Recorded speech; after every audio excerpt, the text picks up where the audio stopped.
Hello guys, so we had a request for a bit of a home workout that you guys can be doing. What it'll be is something that doesn't require equipment, or if you do have a band or some weights, definitely feel free to use them. The focus is going to be mainly like lower body and glutes, because with a lot of us maybe sitting around a little bit more than normal or not being as active as we would normally be, that's an area that commonly gets a little bit weaker. Maybe we're not using it as much, and your glutes should be really strong. They're one of the biggest muscles in the body, so if we're going to be carrying them around with us, they should be strong. It's just a funny little quote from one of my practicum supervisors back in the day, and it's just really stuck with me. So without further ado, let's go through some exercises to work on that. The first one here, if you've been to my channel before, you've probably seen it. So we'll just go through it again so it's all here in one spot.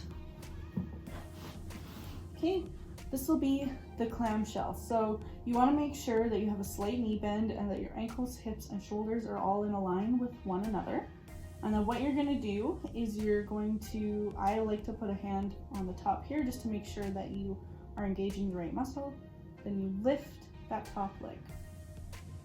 And you can see that it's not a very big gap that you're getting. You wanna make sure that you're not going so much so that you have to roll with the pelvis. You wanna make sure that the hips are stacked on each other each time and facing forward. If you're having a hard time without that rotation bit, you can always do this against the wall where the feet, the butt, and the back are all in contact with the wall, so that you're making sure that you're not getting that rotation and you're not lifting too high, so you're getting the right engagement. Next up, we're gonna go through a glute bridge. So you're gonna lie on your back. We're gonna make sure we engage our core, so you're gonna tilt the pelvis, and then you are gonna have a slight knee bend here. And you're gonna focus pushing through the heels and squeezing the butt. So you're gonna squeeze the butt and lift up. We wanna have hips going up towards the sky. And go back down, and going again. Always doing a little bit of a pause at the very top there. We don't wanna be feeling it in our back, and we don't wanna be feeling this in our hamstrings. If you are feeling it in the back a little more, you can always go up against the wall. I don't have a wall with me right here. But then you're gonna have those feet elevated, so then this almost forces you to push through the heels more, which will get you more glute activation. After we've paired those first two exercises together, we're gonna go through and pair another couple of exercises now. So this is probably one of my favorite ones. It's a single leg deadlift. And if you want, you can have a weight for this one or a ball. You don't need to.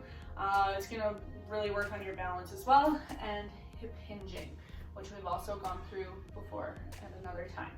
So you're going to pick which leg you want to stabilize on first. You do this exercise on both sides, and then what you're gonna do, so making sure core is engaged, you're gonna go and bend forward, and then come back up, squeezing the glutes on the way. So you're doing that hip hinge, getting a slight knee bend there. That helps with increasing the stability. And then you're leaning down. For those of you who have a weight or a med ball, something like that, you can go through, do this where you pick it up and you have that weight.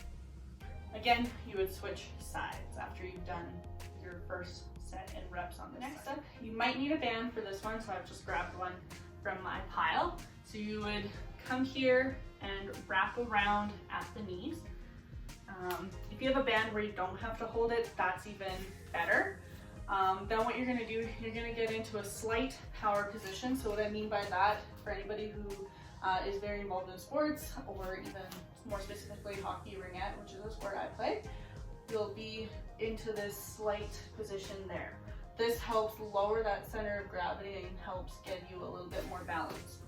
And then what you're gonna do from there is you're gonna reach to the side. Okay, and you're slightly reaching back behind you as well. So it's not just purely to the side. And you should feel this in likely both glutes. You'll feel it in that one that's going, but you'll feel it in that stabilizing one as well. So we'll call this your skater stride exercise.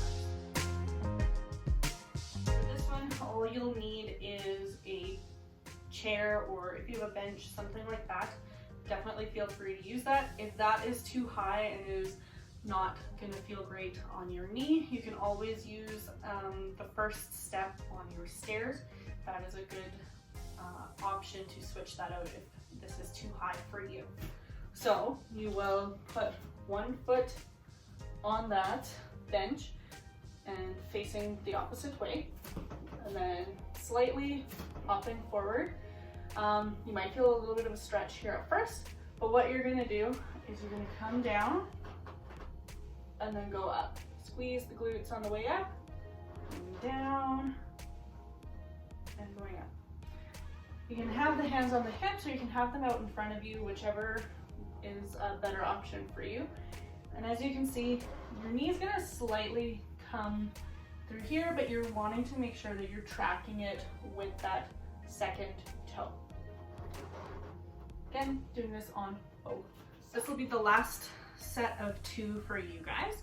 So all you'll need is a chair or bench, something like that, and we're going to go and place between like where the shoulder blades are.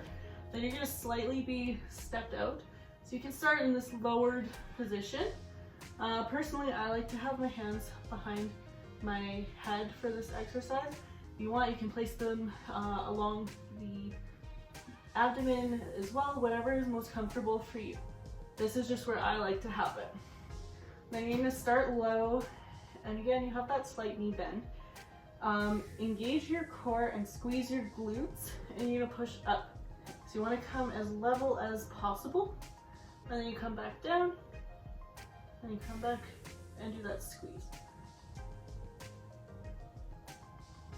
Trying to make sure you're squeezing the glutes all throughout that exercise and coming up to full range each time.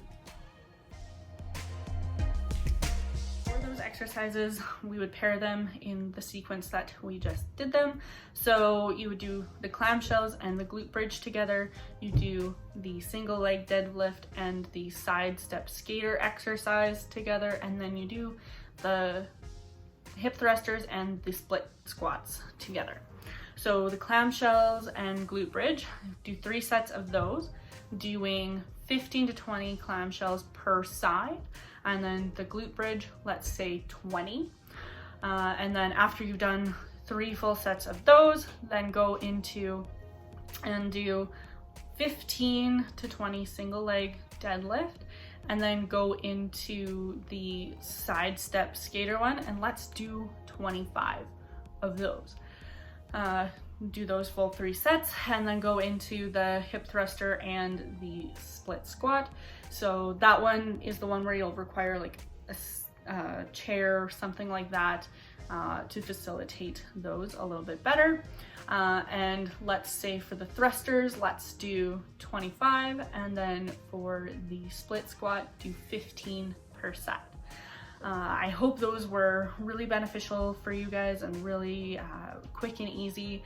It's not something that should take more than 20 to 30 minutes. You can go at your own pace, definitely take breaks in between, but I want you guys to go through that little bit of a routine, get a little bit of a booty burn, but also just make sure that we are working on that lower half. And as you can see, some of those are not all using both legs or both hips at one time, just to help with building both sides and making sure that we have a little bit more symmetry between the left and the right. And some of them also work on your balance. So you're getting a few things with this. So I really hope that you guys enjoyed that. Please let me know what other kinds of exercises you want. And we'll probably look at doing something more for the upper body in a later video. Thanks for watching. Bye.